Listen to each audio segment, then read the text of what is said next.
So, tawagan natin.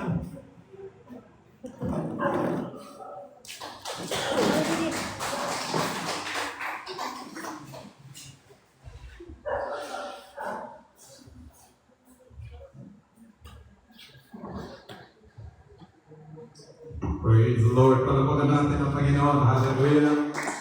Welcome sa ating Matrix Fellowship. Of course, lahat po ng mga kapatid po natin. Yan po sa ating TikTok. Good evening everybody sa ating Chance of Blessing page. Lahat po ng mga live ngayon. Nasa mga tahanan, mga opisina, naglalakbay. At syempre sa buong mundo at sa buong Pilipinas. Mga taga Cebu, maayong gabi kaninyo. Mga taga Mindanao. At syempre, Tacloban, mga gabi ay yung natanan. Ang buong rin sa Angelera. Of course, lahat po na nandito ngayon. Sa presensya po ng God. Welcome po sa ating Midweek Fellowship. Bago tayo patuloy, mga kapatid, sa ating pag-aaral, before we go to our message, let us bow our head and let us pray.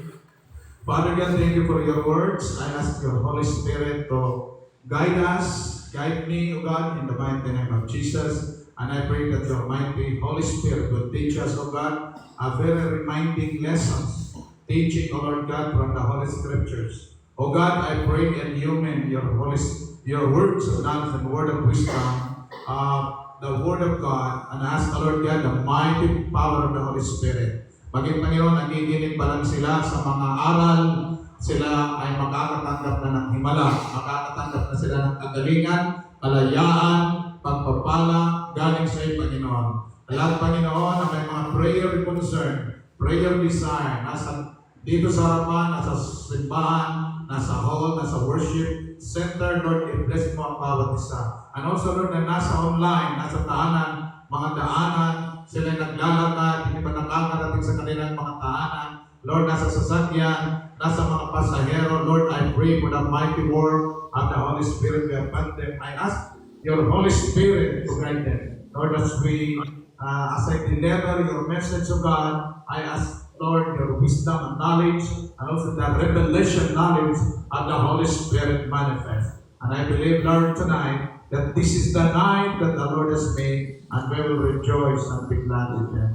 Holy Father, open heaven right now. Open the door of heaven and pour out your holy presence upon us. What is this fellowship without your presence? What is this fellowship without your manifestations of power? What is this fellowship without the miracle to enter our life? So Father, can I ask your grace and as your blessing? I rebuke every demonic forces in Jesus' name. Come on, everyone lift up your hands, rebuke it in Jesus' name. Father God, in Jesus' name, I destroy the work of principalities, rulers, in the spiritual realm right now. In the name of Jesus, every demons that hinder, block our blessing will be destroyed and cast out right now. Every demon running, crawling, flying, in the name of the beneath the earth, beneath the sea, in the road, in the line, in the air, we bind them in Jesus' name. And ask the Holy Spirit, lahat Panginoon na mga abot sa mga mensahe ito, I ask their freedom, blessing, salvation, kung hindi pa mga ligtas, Panginoon. Lahat na nandito ngayon sa aking harapan ng mga anak mo, may the blessings of the Lord be upon them. Maraming salamat, O God, and I want to give you glory and honor. In Jesus' name I pray. Everybody say, Amen. Malabagan natin ang Panginoon. Hallelujah. Sino po natutuwa na sa presensya tayo ng Panginoon? Do you believe that mayroong himala na mangyayari sa buhay mo? Sino naniniwala God is a God of miracle? Everyone say, God is a God of miracle. Everyone say, I receive it. Sino gusto tumanggap ng miracles sa Panginoon? Amen? So, but if you want to receive miracle, you must understand na kailangan po natin ng altar. Altar is a table or a platform for the presentation of religious offerings for sacrifice for other realistic purpose according to the secular. But altar in God is very important. Napakalago po ang bawat isa, bawat Kristiyano na maganda at hindi sira ang kanyang altar. Hello, Choy. Okay. So, napakalaga ang altar natin ay hindi po siya wasak, hindi disconnected. Because this is very important for every Christian, especially the children of God, to have a live altar. Everybody say, live altar. Okay, next. So, altar of started in, kailan po siya nagsimula?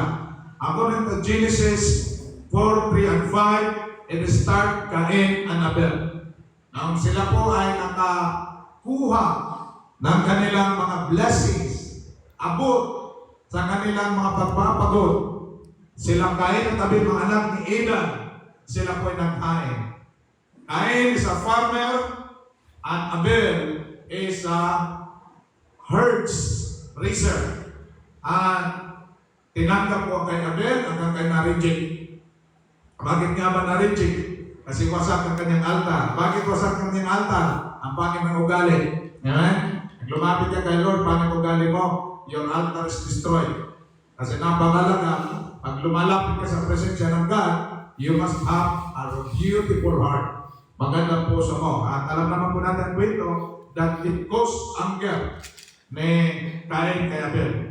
Noah, after the flood, built an altar. Pagkatapos ng lunok sa buong mundo, si Noah po nagtayo ng altar. According to Genesis chapter 8, verse 20 to 21. And then, in Genesis 12:7, 9, up to 13, verse 18, Abraham built an altar wherever he stopped. Bawat tigil ni Abraham, siya po ay nagtatayo ng altar para sa Diyos.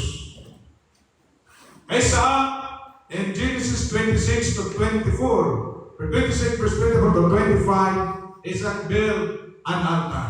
So ibig sabihin, yung altar na ito talaga alam ng mga descendant nito na pinuno natin, sila po ay mayroon pong altar na para sa Diyos.